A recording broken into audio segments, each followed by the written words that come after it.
తెలుగు శ్రోతలందరికీ నమస్కారం అండి. మన అలనాటి కథలు ఎవర్ గ్రీన్ స్టోరీస్ ఛానల్‌కి మీ అందరికీ స్వాగతం. నిన్నే పెళ్లాడుతా ధారావాహిక వింటున్నామండి. రచన శ్రీమతి జేకే దీప గారు. ఇక ఆలస్యం చేయకుండా మనం కథలోకి వెళ్ళిపోదాం. ఈ భాగం మీకు బాగా అర్థం కావాలంటే ముందు భాగం విన్న తర్వాతనే ఈ భాగం వినండి. వీడియో చూసిన వెంటనే లైక్ చేసి, షేర్ చేసి తప్పకుండా సబ్స్క్రైబ్ చేసుకోండి మన ఛానల్ని. బెల్ ఐకాన్ యాక్టివేట్ చేసుకోండి.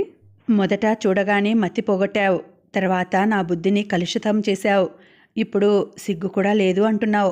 అయినా నీ దగ్గర సిగ్గుపడితే సరదాలు ఎలా తీరుతాయి భామామణి? నీ అనుగ్రహం దొరికేంత వరకు నా బుద్ధి రాదు. అది సరే, ఇందాక నీతో మాట్లాడుతున్నాడు వాడెవడు? ఈసారి నీతో పళ్ళి కలిస్తే ఆ పళ్ళను పీకేస్తాను అని చెప్పు. నేను కాబోయే రామకృష్ణ భార్యను. సీటు రిజర్వేషన్ అయిపోయింది అని చెప్పు. అర్థమైందా అన్నాడు. అదేదో నువ్వే చెప్పుకో, నాకు తెలియదు అంది ముఖం తిప్పేసుకుంటూ. సరే వస్తాను, బాయ్ అనేసి కారులో సాగిపోయాడు రామకృష్ణ. సుప్రజకు రామకృష్ణ మాటల ద్వారా అర్థమైంది ఈ మగవాళ్ళంతా తన వెంట ఎందుకు పడుతున్నారో అని. గుండెలు జల్లుమన్నాయి. ఆమె బస్సు దిగి ఇంటికి వచ్చేసరికి గుమ్మంలో స్కూటర్ కనిపించింది. నొసలు ముడివేసి గేటు తీసుకుని వస్తూ మీరా అంది. ఇంటి చీడల మీద కూర్చొని ఉన్నటువంటి దివాకర్ని, ప్రణవిని చూస్తూ. ఆ ప్రణవి కాలేజీలో ఫైనల్ బీకామ్గా తెలుసు. అమ్మయ్య వచ్చారా? మా చెల్లాయి పిలుస్తానని వస్తే తీసుకొచ్చాను అన్నాడు దివాకర్ లేచి నవ్వుతూ. అతని కళ్ళ నిండా ఆరాధన నిండి ఉంది. దేనికి పిలుపులు?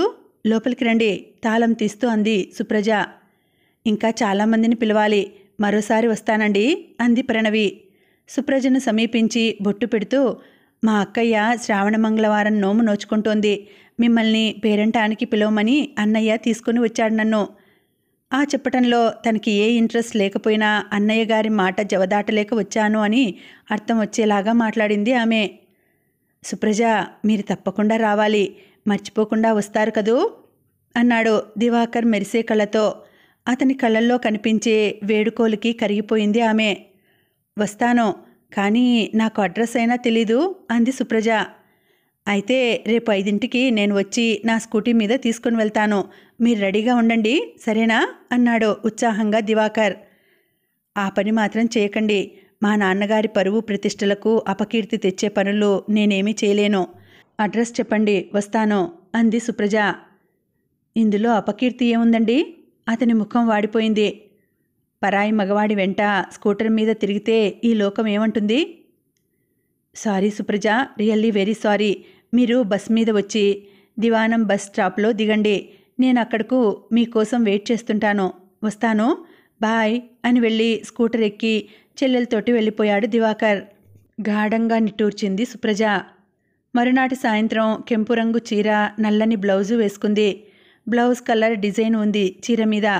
తల నిండా సన్నజాజుల మాల గులాబీతో అలంకరించుకుని పంచరంగులతో మెరిసే పతకంతోటి, మెడలో సన్నని గొలుసు, చెవులకు చిన్నగా లావుగా ఉన్న రింగులతో అతిలోక సౌందర్య రాశిలా సుప్రజ రూపం ఉంది.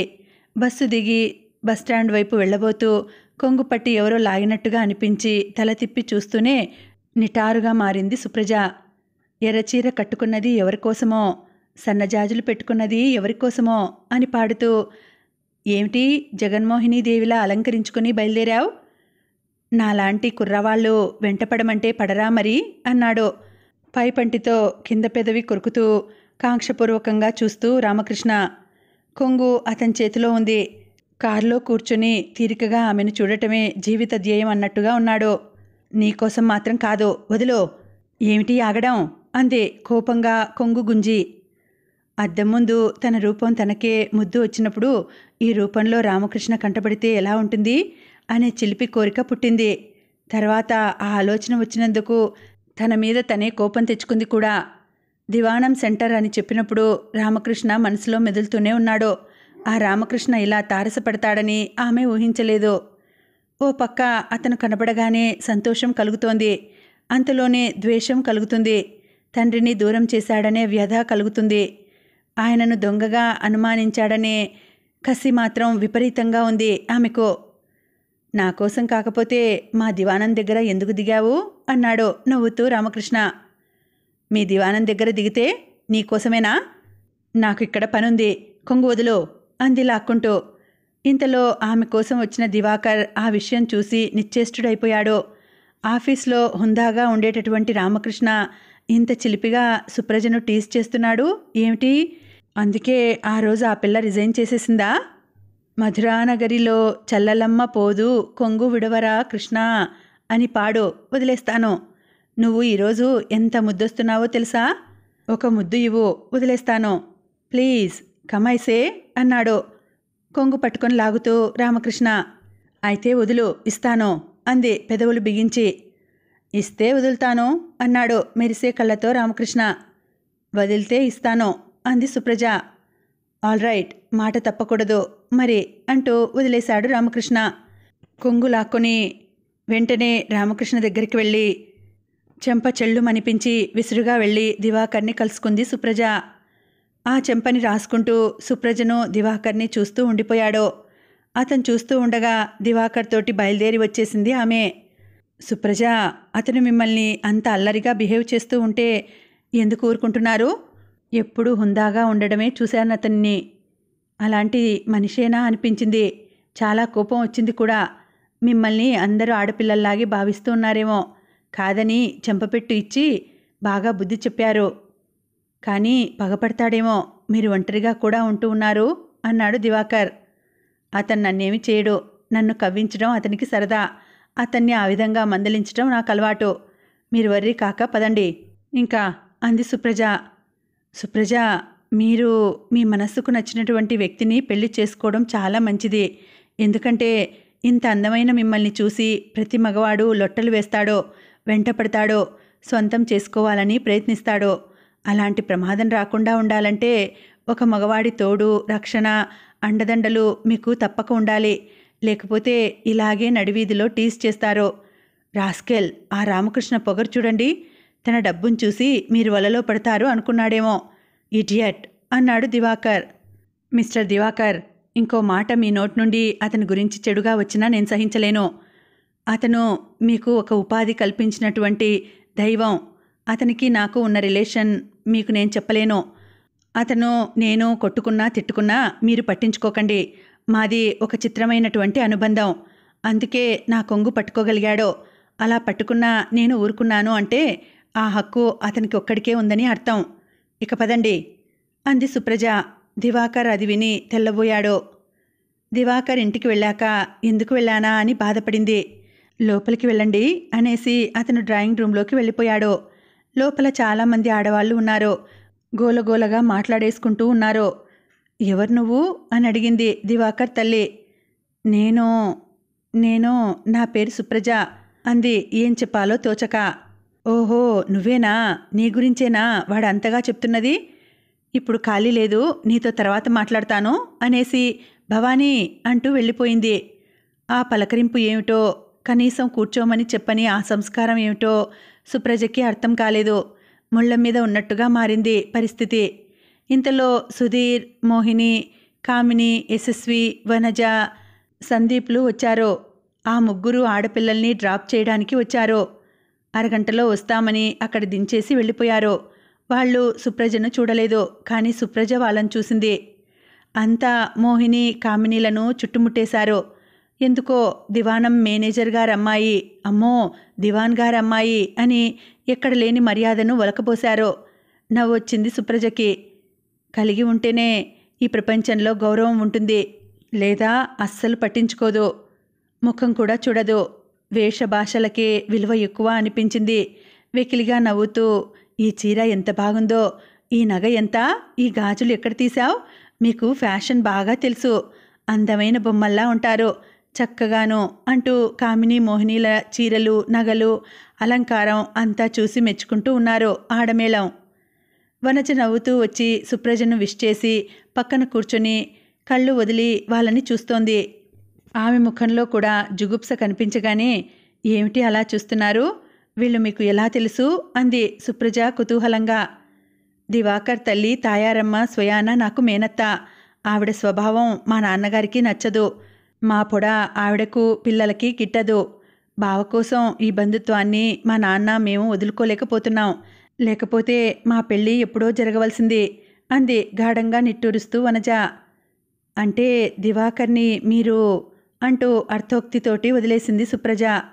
దివాకర్కి నన్నివ్వటానికి, ప్రణవిని మా అన్నయ్య సందీప్కి ఇవ్వటానికి మా తాతగారు చిన్నప్పుడే మాట తీసుకున్నారు. ఆయన కొడుకు కూతురు వియ్యం అందాలని కోరుకున్నారు. మొన్నటి వరకు ప్రణవి అంటే ఇష్టపడే అన్నయ్య మిమ్మల్ని చూశాక అభిప్రాయం మార్చుకున్నాడు. ఆ విషయంలో తాతకి వాడికి రోజూ గొడవవుతోంది అంది వనజ నవ్వి దాపరికం లేకుండా.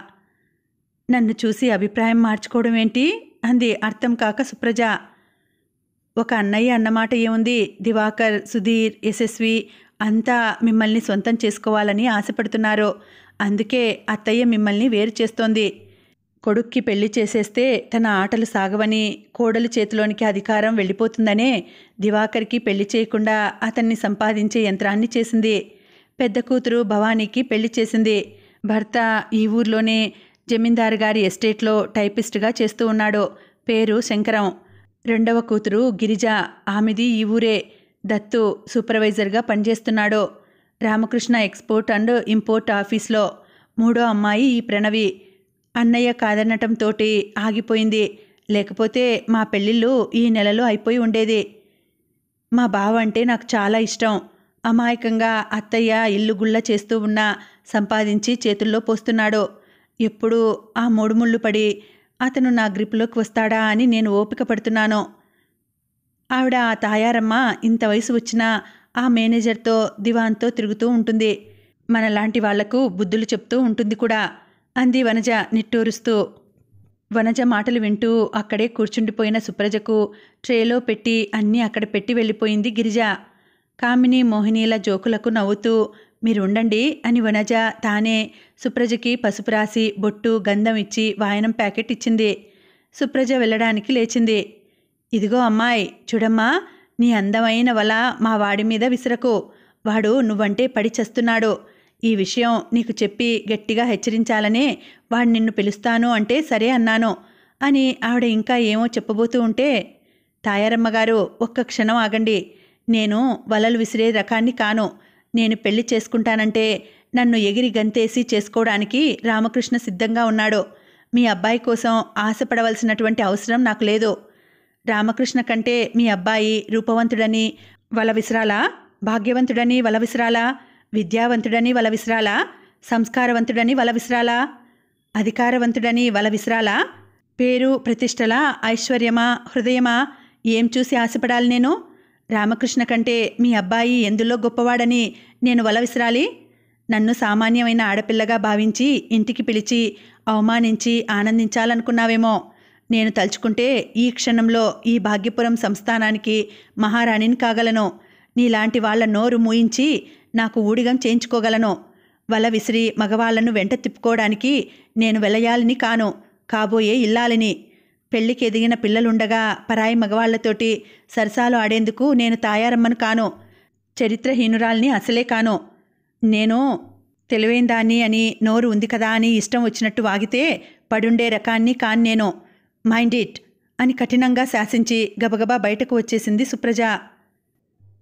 వర్షించే కళ్ళతో గబగబా నడిచి వచ్చేస్తున్న సుప్రజకి ఎదురు వచ్చాడు లతీఫ్. మీరా ఎప్పుడొచ్చారు? ఇలా వచ్చారు ఎక్కడికి? అంది ఆశ్చర్యంగా చూస్తూ. సుప్రజ, నువ్వు అలా ఉన్నావేంటి? ఆ కళ్ళల్లోకి నీళ్ళెందుకొచ్చాయి? ఏం జరిగింది అన్నాడు ఆదుర్దాగా గడ్డం పట్టుకుని జేబులోంచి కర్చీఫ్ తీసి కళ్ళు తుడుస్తూ లతీఫ్. ఆ చనువు, చొరవ, ఆపేక్ష చూడగానే సుప్రజకు కన్నతండ్రి వాత్సల్యం, అనురాగం కనిపించాయి. మరింతగా ఆమె కళ్ళు వర్షించడం ప్రారంభించాయి. లతీఫ్ సుప్రజ చేయి పట్టి లాగి కారును ఎక్కించి తను అటుగా తిరిగి వచ్చి కారులో చతికిలబడి సుప్రజను దగ్గరకు లాక్కొని కళ్ళు తుడిచి భుజాలు నొక్కి అనునయించసాగాడు. ఒక అరగంట లతీఫ్ ఒడిలో ఒదిగిపోయి చేతుల్లో ముఖం దాచుకుని ఏడ్చేసినటువంటి సుప్రజకి దాదాపు గంట గడిచేసరికి దుఃఖం ఉధృతం తగ్గింది. ఆమె తల నిమురుతూ కన్నతల్లి లాంటి మమకారం పంచి ఇస్తూ ఉండిపోయాడు లతీఫ్. అసలు ఏం జరిగిందమ్మడు? నాతో చెప్పు. నీకు నేను కాకపోతే ఎవరున్నారు? అమ్మనైనా నాన్ననైనా అన్ననైనా అన్నీ నేనే కదా, చెప్పు తల్లి, మంచిదానివి కదూ అన్నాడు కళ్ళు తుడుస్తూ ఊరడింపుగా లతీఫ్. సుప్రజ జరిగిన సంఘటన అంతా వెక్కుతూ చెప్పేసింది. అంతా విన్నాక ఆగ్రహంగా లేవబోయాడు. ఎక్కడికి మీరు అంది చప్పున అతని చెయ్యి పట్టి ఆపేస్తూ సుప్రజ. ఇంకెక్కడికి, ఆ తాయారమ్మకి బుద్ధి చెప్పి వస్తాను అన్నాడు లతీఫ్. ఆ పని నేను చేసేశాను, మీరు వెళ్ళినా నీకు సంబంధం ఏమిటి, అది నీకేమవుతుంది అని అడుగుతారు అసహ్యంగా. అప్పుడు మీరేం చెప్తారు, నేను ఎవరిని అని చెప్తారు? నాకు మీ ఆపేక్ష చాలు. కన్న తండ్రిని గుర్తు చేస్తున్న ఈ అనుబంధం వాళ్ళ నోళ్ళల్లో పడి కలుషితం కావటం నాకు ఇష్టం లేదు అని అంది సుప్రజ. అతను గాఢంగా నిట్టూరుస్తూ వచ్చి డ్రైవింగ్ సీట్లోకి జరిగి కారు స్టార్ట్ చేస్తూ, ఏం చెప్పి నోరు మూయించావు, ఏమిటి అన్నాడు కారు ముందుకు పోనిస్తూ లతీఫ్. ఆ ఆగ్రహంలో నాకు ఒళ్ళు తెలియలేదు లతీఫ్జీ అంటూ తను అన్న ఆ మాటలన్నీ చెప్పేసింది. కారు ఓ వారకు ఆపి డ్రైవింగ్ వీల్ మీద మోచెయ్యి ఆనించి అరచేతిలో గడ్డం పెట్టుకొని ఆమె మాటలు వినగానే అతని కళ్ళల్లోకి అపూర్వ కాంతి చెంగున దూకి వచ్చేసింది.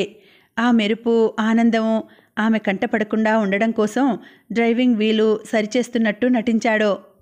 కానీ లతీఫ్జీ, ఈ సంగతి ఆ రామకృష్ణ చెవిన పడుతుందేమోనని భయంగా ఉంది అంది సుప్రజ అంతా చెప్పేశాక తన అనుమానాన్ని బయటపెడుతూ. పడితే మాత్రం నీకు వచ్చే ప్రమాదం ఏముంది అన్నాడు లతీఫ్. అతను అసలే కోతి, ఇప్పటికే వెంటబడి వేధిస్తున్నాడు. ఈ సంగతి తెలిస్తే ఇంకేం శృతిమించుతాడో అని నేను సంకోచిస్తూ ఉంటే మీరు ప్రమాదం ఏముంది అంటే నేనేం చెప్పను అంది పెదవి కొరుక్కుంటూ. ఇందులో తప్పేముంది సుజా, అలాంటి వ్యక్తి వెంట పడితేనే నేను లొంగలేదు, మీ అబ్బాయి నాకో లెక్క అని అడిగావు. ఇందులో రామకృష్ణ శృతిమించవలసింది ఏముంది చెప్పు అన్నాడు లతీఫ్ నవ్వేస్తూ. అది కాదు లతీఫ్జీ, నేను తలుచుకుంటే ఈ క్షణంలో భాగ్యపురం సంస్థానానికి మహారాణిని కాగలను అని డాంబికాలు మాట్లాడాను కదా, ఆ మాట వింటే ఆ తల్లి కొడుకులు ఏమనుకుంటారు అని సిగ్గు వేస్తోంది అంది బిడియంగా. నువ్వు తలుచుకుంటే భాగ్యపురం సంస్థానానికి మహారాణి కావటం అనేది నిజం. భాగ్యమ్మగారు నిన్ను తన కోడల్ని చేసుకుంటానని మీ నాన్నగారికి మాట ఇవ్వడం అబద్ధం కాదు కదా. రామకృష్ణ నిన్ను భార్యగా వాంఛించడం అబద్ధం కాదు. నువ్వు అతన్ని కోరుకోవడం అబద్ధం కాదు, అవునా అని అన్నాడు లతీఫ్. ఇదంతా మీకెలా తెలుసు చురుగ్గా చూసింది సుప్రజ. ఎలా తెలుస్తుంది, షరీఫ్ బాయ్ చెప్తే తెలుస్తుంది. నేను నీ పర్సనల్ మ్యాటర్లో తల దురుస్తున్నానని కోపం తెచ్చుకోకు. ఆ స్వాతంత్ర్యం నాకు లేదంటే నా హద్దు దాటి యువతలకు రాను అన్నాడు ఇలా కొంచెం అభిమానంగా. ఆ మాట నేను ఎలా అనగలను లతీఫ్జీ, మీ మీద ఆధారపడి బతికే నేను ఆ హక్కు, అధికారము, స్వాతంత్ర్యం మీకు కాక ఇంకెవరికివ్వగలను? నాకున్న పెద్ద దిక్కు మీరే. మిమ్మల్ని నేను నా కన్న తండ్రిలా భావిస్తున్నాను. అందుకే పరాయి మగవాడు అనే మాట మర్చిపోయాను. ఇలా నా కష్టసుఖాలు కూడా చెప్పుకోగలుగుతూ ఉన్నాను. మీలో నాకు కన్న తండ్రి ఆత్మీయత కనిపిస్తోంది. మీ మంచితనం, సంస్కారం, ఔదార్యం, పరాయి బిడ్డల్ని చేరదీసి సొంత బిడ్డల్లాగా ఆదుకొని చేయూతనిచ్చే అభిమానం నాకు చాలా నచ్చాయి. నాకున్న తోడు, నీడ మీరే అంది కృతజ్ఞతగా అతని చేతులు కళ్ళకద్దుకొని సుప్రజ. పిచ్చి పిల్ల, నాకు మాత్రం ఎవరు ఉన్నారని? నిన్ను నేను నా సర్వస్వంగా భావిస్తున్నాను. నాకు నువ్వు చూపించాల్సింది కృతజ్ఞత కాదు, అభిమానం అన్నాడు తల నిమిరి కారు స్టార్ట్ చేసి ముందుకు పోనిస్తూ లతీఫ్. అవును, నేను దివాకర్ ఇంటికి వెళ్ళానని మీకెలా తెలిసింది అంది సుప్రజ. రామకృష్ణ చెప్పాడు. నువ్వు దివాకర్ తోటి వెళ్ళడం చూశాడట అన్నాడు అతను. మీకు రామకృష్ణ తెలుసా పరీక్షగా చూస్తూ అడిగింది. తెలియకపోవటం ఏమిటి, అతనితో పార్ట్నర్షిప్ చేస్తూనే ఈ ఊళ్ళో నేను ఉంటున్నాను. బిజినెస్లో భాగస్థులం కదా, అలా పరిచయం ఉంది. నీకోసం ఇంటికి వెళ్ళి నువ్వు లేక వెనక్కి వచ్చి ఆఫీస్కి వెళ్ళాను. రామకృష్ణతో మాటల సందర్భంలో నువ్వు దివాకర్తో వెళుతూ ఉండగా చూశాను అన్నాడు. నాకెందుకో నిన్ను చూడాలనిపించి బయలుదేరి వచ్చేశాను. అలా రావడం మంచిదైందని ఇప్పుడు అనుకుంటున్నాను. ఒంటరితనంలోనే మనిషికి తోడు కావాలని అనిపించేది. ఒంటరివాడినైనా నాకు ఒంటరిదానివైన నీ తోడు దొరికిందని నేను సంబరపడుతున్నాను అన్నాడు లతీఫ్. నేను నా మనసులో దాచుకోలేక మీతో చెప్పిన విషయాలు కొంపతీసి మీరు రామకృష్ణతో చెప్పరు కదా అంది అనుమానంగా చూస్తూ సుప్రజ. నేను అలా చేస్తే నువ్వు నన్ను రామకృష్ణలా దూరం చేస్తావని నాకు తెలియదా? అంత అవివేకినా నేను అన్నాడు నవ్వుతూ లతీఫ్. సుప్రజ తన సంగతి లతీఫ్ గ్రహించేసినందుకు సిగ్గుపడింది. అది సరే సుప్రజ, ఒక ప్రశ్నకు నువ్వు సమాధానం చెప్తావా అన్నాడు లతీఫ్. ఏమిటది? లతీఫ్ వైపు చూసింది సుప్రజ. నువ్వేమీ అనుకోకూడదు మరి అన్నాడు లతీఫ్. అనుకోవటం దేనికి అందామె. కోపం వస్తుందేమో అన్నాడు. మీ మీద రాదులేండి అంది నవ్వుతూ. నీ మనసులో ఎక్కడో రామకృష్ణ పట్ల ఆసక్తి, అనురాగం ఉన్నాయి అనిపిస్తోంది. యామై కరెక్ట్ అన్నాడు కొంటెగా నవ్వుతూ మెరిసే కనులతో లతీఫ్. మీకు ఆ అనుమానం వచ్చిందంటే దానికి కారణం ఉండాలి కదా అంది. కారణం ఉంది, ముందు నా ప్రశ్నకు సమాధానం కావాలి అన్నాడు అతను. ఏమో, ఆ సంగతి నాకే ఖచ్చితంగా తెలియదు, మీకేం చెప్పగలను అందామె. నువ్వు చిన్నపిల్లవని నాకు తెలుసు, కానీ నీ మనసు నీకే తెలియదు అంటే ఎలాగ నమ్ముతాను? పోనీ నీ చుట్టూ ఇంతమంది మగవాళ్ళు ఆశగా తిరుగుతున్నారు కదా, వారిలో ఎవరినైనా ప్రేమించావా సూటిగా ప్రశ్నించాడు. ఊహూ అంది తల అడ్డంగా తిప్పుతూ. నిజం చెప్పు, నా దగ్గర నీ మనసును దాచొద్దు అడిగాడతను. అయితే ముందు ఇది చెప్పండి, ప్రేమంటే ఏమిటి అడిగిందామే. ప్రేమ అంటే ఇది అనేదాన్ని నిర్వచించలేం సుజా, నాకు దాని గురించి పూర్తిగా తెలియదు, కానీ కొన్ని లక్షణాలు మాత్రం చెప్పగలను. మనసుకు నచ్చిన మనిషి కనిపిస్తే మనసు ఆనందంతో స్పందిస్తుందని, ఆ మనిషిని చూడాలని, తాకాలని, కౌగిలించుకోవాలని, ముద్దాడాలని ఏవేవో కోరికలు రేగుతాయి అని మాత్రం చదివాను అన్నాడు కళ్ళజోడు పైనుంచి ఆమెను చూస్తూ. లతీఫ్ ప్రేమ గురించి చెప్పినటువంటి భాష్యం విని సుప్రజ మౌనంగా ఉండిపోయింది. ఏమిటి ఆలోచిస్తున్నావు అన్నాడు ఆమె భుజం తడుతూ.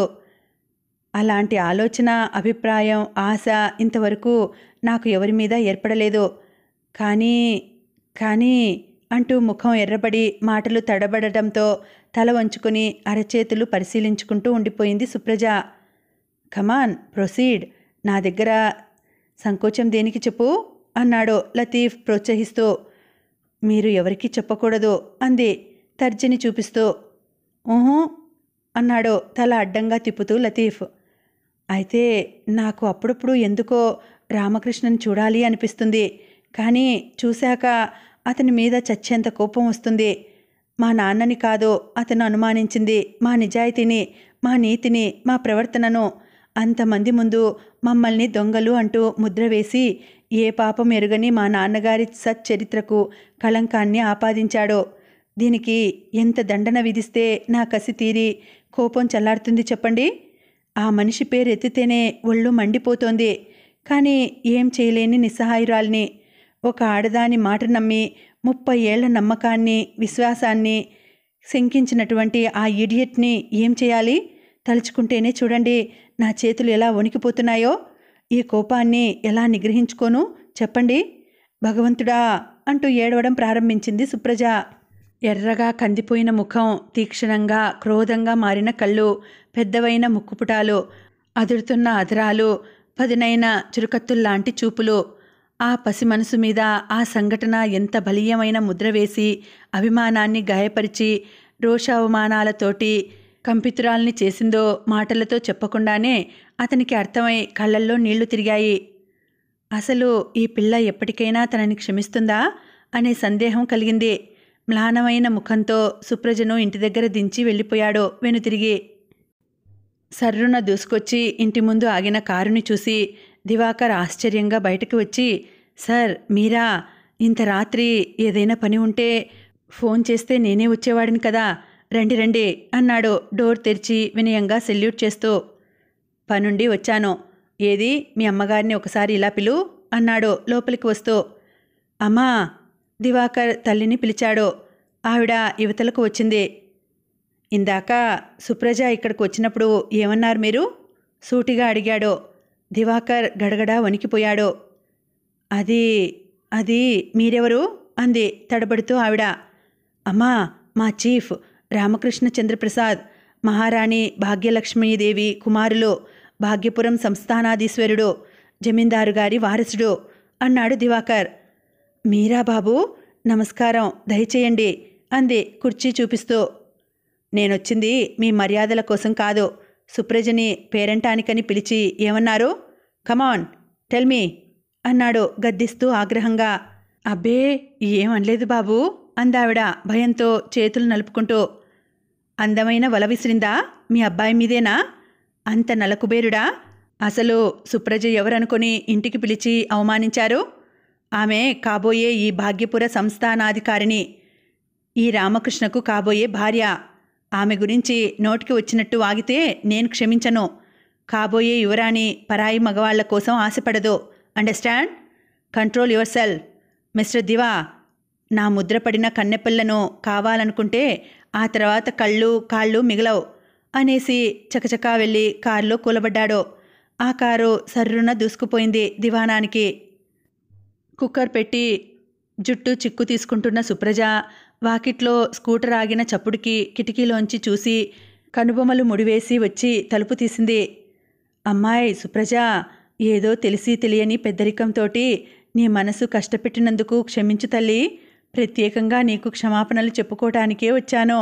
ఏదో జమీందారు గారి మీద ఆధారపడి బతికే అనేక కుటుంబాలలో మేం కూడా ఉన్నాం. తప్పైపోయిందమ్మా.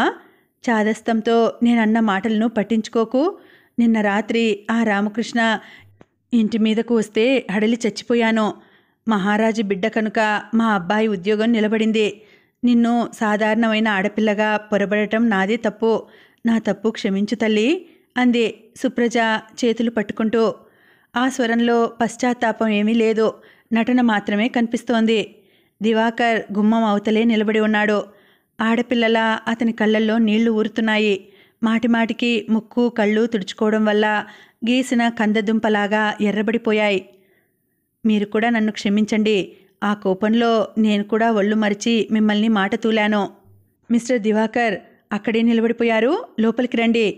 ఏమిటి మీ అమ్మగారంటున్నది? మీ ఇంటికి రామకృష్ణ వచ్చారా అంది. వచ్చి ఊరుకున్నారా? మీరు కాబోయే భాగ్యపురం సంస్థానాధీశ్వరి అని చాలా ఘాటుగా మందిలించారు. నాకేం తెలుసు మీరు కాబోయే భార్యాభర్తలు అని? ఆ సంగతి తెలిస్తే కన్నెత్తి చూసి పన్నెత్తి పలకరించేవాడిని కాదు. మీరు సామాన్యంగా ఉద్యోగం కోసం అని వచ్చిన అందమైన ఆడపిల్లగా అపోహపడి ఇంత అనర్థాన్ని కొని తెచ్చుకున్నాను. ఆయన మందిలించి ఊరుకున్నారు కనుక సరిపోయింది.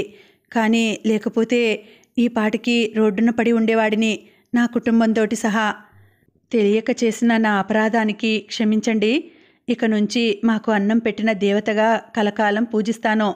అందుకే మా అమ్మని తీసుకొని వచ్చాను క్షమాపణ చెప్పించాలని అన్నాడు పశ్చాత్తాపపూర్వకంగా చేతులు జోడించి తల్లిని తీసుకుని వెళుతూ దివాకర్.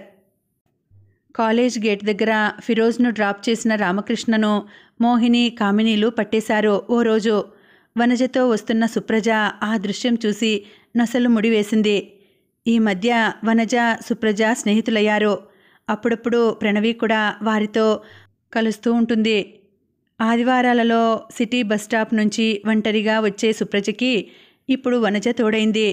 ఇదివరలో ఆమెను సందీప్ తీసుకొచ్చి దింపేవాడు కాలేజీకి. ఇప్పుడు అతనికి డోస్ దివాకర్ ఇచ్చాడో అని వనజ చెప్పగా తెలిసింది.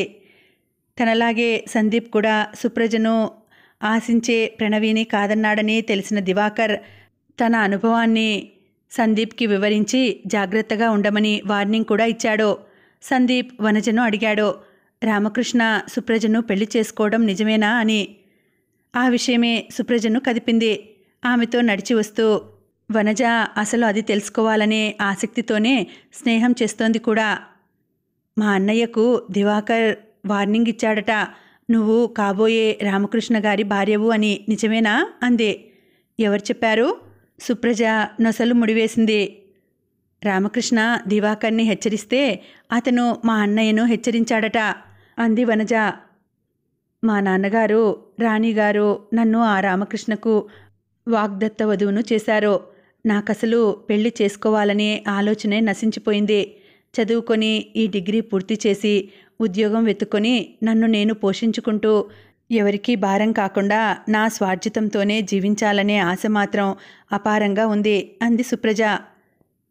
ఏ సుజా, అటు చూడు, కామిని మోహినీలు నీ నాతుడిని చుట్టుముట్టారో.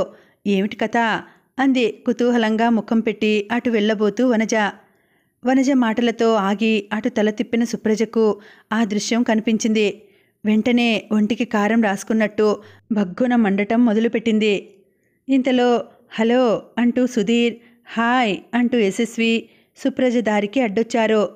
ఇబ్బందిగా నవ్వుతూ హలో అంది సుప్రజ. ఏయ్ రామకృష్ణ, ఏమిటి ఈ మధ్యన ఏమో స్టేట్మెంట్లు ఇస్తున్నావట, ఏమిటి కథ అంది మోహిని రామకృష్ణ భుజాన్ని వాటేసి పట్టుకుంటూ. స్టేట్మెంట్లు ఇచ్చాను అని చెప్పేటప్పుడు దేని గురించి ఇచ్చానో మీకు అర్థమయ్యే ఉండాలి కదా. అబ్బా మీద పడకు, కాస్త దూరంగా ఉండు. ఆడపిల్ల హద్దుల్ని పాటిస్తేనే ముద్దుగా ఉంటుంది అన్నాడు రామకృష్ణ ఆ ఇద్దరిని వదిలించుకుని దూరంగా జరుగుతూ. అర్థం కాకేం, ఆ చిదానందం కూతుర్ని, అదే సుప్రజను భాగ్యపురం సంస్థానాధీశ్వరాలని చెప్పావట అంది కామిని ఉక్రోషంగా. అవును చెప్పాను. ఇందులో మీకిబ్బంది వచ్చిందేమిటి? అంతా ఇంతానా? నువ్వు నన్ను చేసుకోవాలని నేను, తనని చేసుకోవాలని కామిని ఆశపడుతూ ఉంటే నువ్వు ఆ సుప్రజను వరించడంలో అసలు నీ ఉద్దేశమేమిటి అడిగింది కామిని. నాకా పిల్ల నచ్చింది కనుక వరించాను. మా అమ్మ మెచ్చింది కనుక ఆ పిల్ల భాగ్యపురం సంస్థానాధీశ్వరురాలు కాబోతోంది. ఇందులో మీకు వచ్చిన బాధ ఏమిటి? నేను నీకు గాని పెళ్లి చేసుకుంటానని చెప్పలేదు, ఆశలను రేకెత్తించలేదు. అలాంటప్పుడు మీరు అనుకున్న వాటికి నేను బాధ్యుణ్ణి కాదే అన్నాడు భుజాలు ఎగరవేసి నిమిత్తమాత్రంగా చూస్తూ రామకృష్ణ. మాకంటే ఆ సుప్రజ ఎందులో గొప్పదని నీ అభిప్రాయం అంది కామిని. నీ కళ్ళతో కాదు, నా కళ్ళతో చూడు, తెలుస్తుంది. తెలుగుతనం, సనాతనత్వం, ముగ్ధత్వం మూర్తీభవించిన సుందర ప్రతిమ, సహజ సౌందర్య రాశి. మరి మీరు అంతా కృత్రిమంగా ఎరువు తెచ్చుకున్న అలంకారం, వెర్రి ఫ్యాషన్స్, హద్దులేని స్వేచ్ఛ, విదేశీ వ్యామోహం, నవనాగరికత పేరున మగవాళ్ళని రాసుకొని పూసుకొని తిరిగే చవకబారు మెంటాలిటీ, సోషలిజం అనే నెపంతో కన్నెపిల్లకుండాల్సిన కట్టుబాటు చెరివేసి ఆ కన్నెతనాన్ని కలుషితం చేసే స్వభావాలు నాకు నచ్చవు. ప్రాచీన సాంప్రదాయాన్ని పాటించే చాదస్తుణ్ణి నేను. నన్ను ఇంతటితో వదిలేస్తే సంతోషిస్తాను అన్నాడు చేతులు జోడిస్తూ రామకృష్ణ. మరి ఆ సుప్రజాదేవి పాతివ్రత్యం చూడు ఎలా కలుషితం చేసుకుంటోందో. ఆమెకు ఆ యశస్వి సుధీర్లకు ఆ పరిచయం ముదిరి చాలా కాలమైంది. ఈ పాటికి నువ్వు పలవరించే ఆ కన్యత్వం ఏనాడో గంగపాలై ఉంటుంది అంటూ కామిని మోహినీలు విరగబడి వెటకారంగా నవ్వేశారు. అటు తల తిప్పి చూసిన రామకృష్ణ కళ్ళు ఎర్రబడ్డాయి. కారు దిగి పెద్ద పెద్ద అంగలు వేసుకుంటూ వెళ్ళాడు. అతన్ని చూడగానే అలర్ట్గా మారిన యశస్వి సుధీర్లు, గుడ్ మార్నింగ్ సార్, మీరు ఇలా వచ్చారేంటి అన్నారు ఆశ్చర్యంగా చూస్తూ. కాలేజీ జీవితం ముగిసినా కాలేజీ దగ్గర బీట్ కొట్టే అలవాటు మారలేదన్నమాట. ఏమిటి సుప్రజతోటి కబుర్లు? ఆమె నా మనిషి అనే సంగతి మీకు తెలుసా? మీరింకా ఆశలు పెంచుకొని ఆ పిల్ల చుట్టూ శలభాల్లా ప్రదక్షిణాలు చేయడం నాకిష్టం లేదు. సుప్రజ నాకు వాగ్దత్త వధువు. ఇంకోసారి ఈ కాలేజీ గ్రౌండ్లో మీరు కనిపించినా పళ్ళు ఇకిలించినా ఊరుకునేది మాత్రం లేదు. Take care. This is first warning to you. Get out from here అన్నాడు ఆగ్రహంతో మండిపడుతూ రామకృష్ణ. సుప్రజ తల తిప్పుకొని మెల్లగా నడిచి వెళ్ళిపోయింది. తలలు వంచుకొని యశస్వి సుధీర్లు మ్లానమైన వదనంతో అక్కడి నుండి వెళ్ళిపోయారు. కామిని మోహినీలు ఒకరితో ఒకరు సంతోషంగా విష్ చేసుకున్నారు. రామకృష్ణ సుప్రజ వెంట అడుగులు వేస్తూ హలో మిస్ సుప్రజాదేవి అని పిలిచాడు. మరి నువ్వు నా వెంట శలభంలా ఎందుకు తిరుగుతున్నట్టు అంది విసురుగా చూస్తూ సుప్రజ.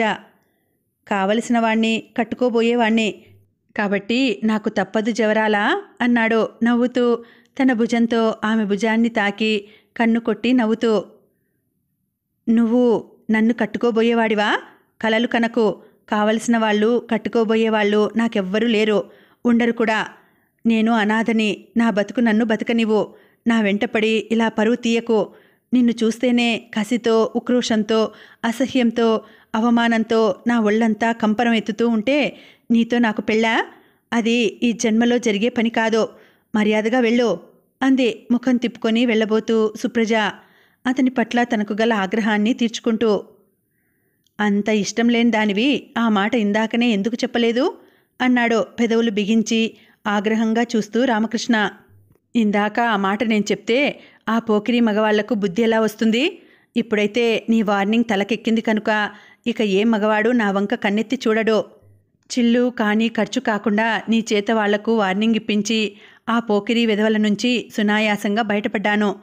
నాకు ఈ ఉపకారం చేసినందుకు నీకు నా థ్యాంక్స్. ఇక వెళ్ళిరా. ఇది విద్యాలయం. ఇక్కడ గొడవ పడటం నాకు ఏమాత్రం ఇష్టం లేదు. వాళ్ళకి బుద్ధి చెప్పి నువ్వు నా వెంట పడటంలో అర్థం లేదు. ఇంకా నా చేత ఛీ ఛా అనిపించుకోవడంలో నీకు గౌరవం లేదు. ఐ హేట్ యూ అనేసి విసవిసా వెళ్ళిపోయింది సుప్రజ. ఇంకా ఉందండి, కథ కొనసాగుతుంది. మళ్ళీ వచ్చే వీడియోలో కలుసుకుంటాను. అంతవరకు సెలవు. నమస్తే.